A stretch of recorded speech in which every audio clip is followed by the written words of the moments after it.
देखिए, लोकसभा चुनाव तीसरे चरण के लिए मतदान जारी है। 11 राज्यों की 93 सीटों पर मतदान हो रहा है। प्रधानमंत्री नरेंद्र मोदी ने अहमदाबाद में वोट डाला है। कई दिग्गज नेताओं ने मतदान किया है। केंद्रीय गृह मंत्री अमित शाह ने भी मतदान किया, अपने वोट का प्रयोग किया। शिवराज सिंह चौहान, अजीत पवार ने वोट डाला। तीसरे चरण में कई दिग्गजों की किस्मत ईवीएम में कैद होगी। चुनावी मैदान में शिवराज सिंह चौहान हैं, अमित शाह हैं, डिंपल यादव समेत कई नेताओं की किस्मत का फैसला होगा। हालांकि चुनाव को लेकर अगर हम बात करें तो प्रशासन ने पुख्ता इंतजाम कर दिए हैं। तमाम तस्वीरें साझा कर रही हैं। सबसे पहले प्रधानमंत्री नरेंद्र मोदी, देश के प्रधानमंत्री नरेंद्र मोदी ने वोट किया। और दूसरी तस्वीर देखिए, केंद्रीय गृह मंत्री अमित शाह ने वोट दिया और उत्तर प्रदेश के राज्यपाल ने भी वोट दिया। और मध्य प्रदेश के पूर्व मुख्यमंत्री शिवराज सिंह चौहान और इधर अजीत पवार जिन्होंने वोट दिया, जो महाराष्ट्र के डेप्यूटी सीएम हैं, और कर्नाटक के पूर्व सीएम ने भी वोट दिया। और देखिए, तीसरे चरण के लिए मतदान जारी है। तमाम तस्वीरें भी लगातार हम साझा कर रहे हैं। और खबर पर विश्लेषण करने के लिए हरियाणा न्यूज के पॉलिटिकल एडिटर अमित जुड़ गए हैं। अमित, देखिए, लोकसभा चुनाव के तीसरे चरण के लिए मतदान जारी है। तमाम जितने भी दिग्गज हैं उन्होंने भी अपने वोट का इस्तेमाल किया है।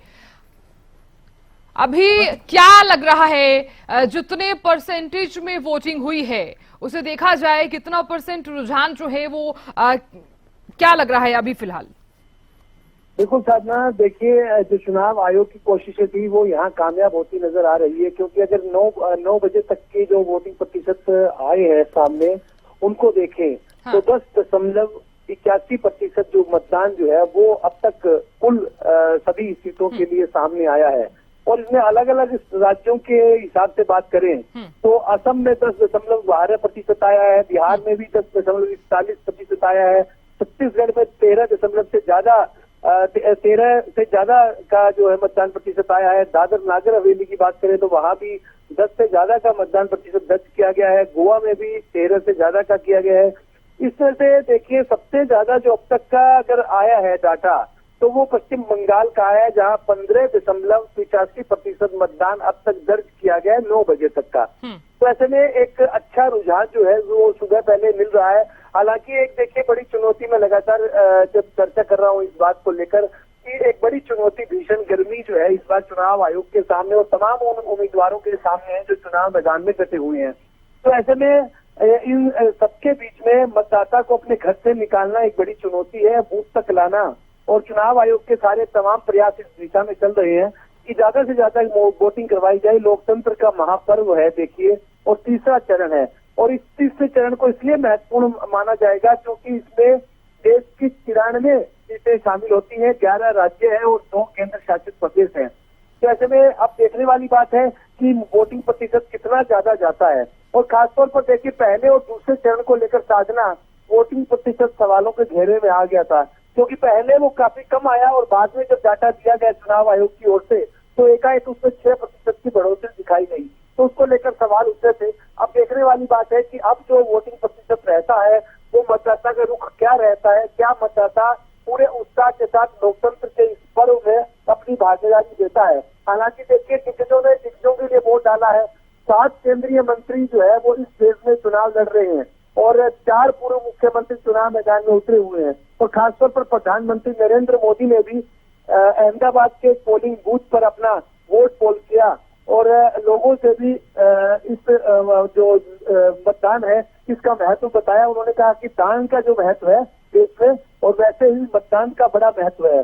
और दिग्गजों की बात करें तो चाहे पूर्व मुख्यमंत्री येदियुरप्पा की बात करें या गृह मंत्री अमित शाह की बात करें, मनसुख भाई मंडाविया की बात करें, तमाम दिग्गजों ने भी वोट डाला है। और खासतौर पर जो तीसरे चरण में जो सीटें आ रही हैं वो केंद्रीय गृह मंत्री अमित शाह जैसे दूसरी बार चुनाव मैदान में उतरे हुए हैं। 2019 में उन्होंने पहला चुनाव अपना गांधीनगर से लड़ा था और इस बार भी वे गांधीनगर से ही चुनाव मैदान में उतरे हुए हैं। मनसुख मंडाविया केंद्रीय मंत्री है, वे चुनाव मैदान में है। ज्योतिरादित्य गुना से मध्य प्रदेश की गुना सीट से चुनाव मैदान में उतरे हुए हैं। और शिवराज सिंह चौहान पूर्व मुख्यमंत्री है, दिग्विजय सिंह पूर्व मुख्यमंत्री है, इस तरह के कई दिग्गज जो है चुनाव मैदान में अपना भाग्य आजमाने के लिए उतरे हुए हैं। और खास बात और भी है, देखिए अगर साथ में बात करें तो देश में जब तीसरा चरण का पिछली बार चुनाव हुआ था, उन तमाम सीटों पर भारतीय जनता पार्टी ने करिश्माई जीत हासिल की थी, बढ़त हासिल की थी। तो इस बार उस बढ़त को बरकरार रखना भी भारतीय जनता पार्टी के लिए एक चुनौती है। हालांकि मुकाबला देखिए तगड़ा है, क्योंकि गुजरात की 25 सीटें और उत्तर प्रदेश की 10 सीटें, या महत्वपूर्ण हिंदी पट्टी की सीटें हैं, मध्य प्रदेश की सीटें हैं, बिहार की कुछ सीटें हैं। तो ऐसे में उन सीटों पर अपनी जीत को बरकरार रखना भारतीय जनता पार्टी के लिए बड़ी चुनौती है। देखने वाली बात होगी कि इस बार मतदाता का रुख कहाँ रहता है, लेकिन जो अब तक का रुझान आया है वो उत्साहवर्धक है मतदान के प्रतिशत के लिहाज से। और देखने वाली बात है जैसे जैसे दिन आगे बढ़ेगा मतदान प्रतिशत कितना बढ़ता है। जी साधना। बिल्कुल अमित, आप बने रहिए हमारे साथ, आपने जानकारी दी, आपसे भी आगे भी हम जानकारी लेते रहेंगे।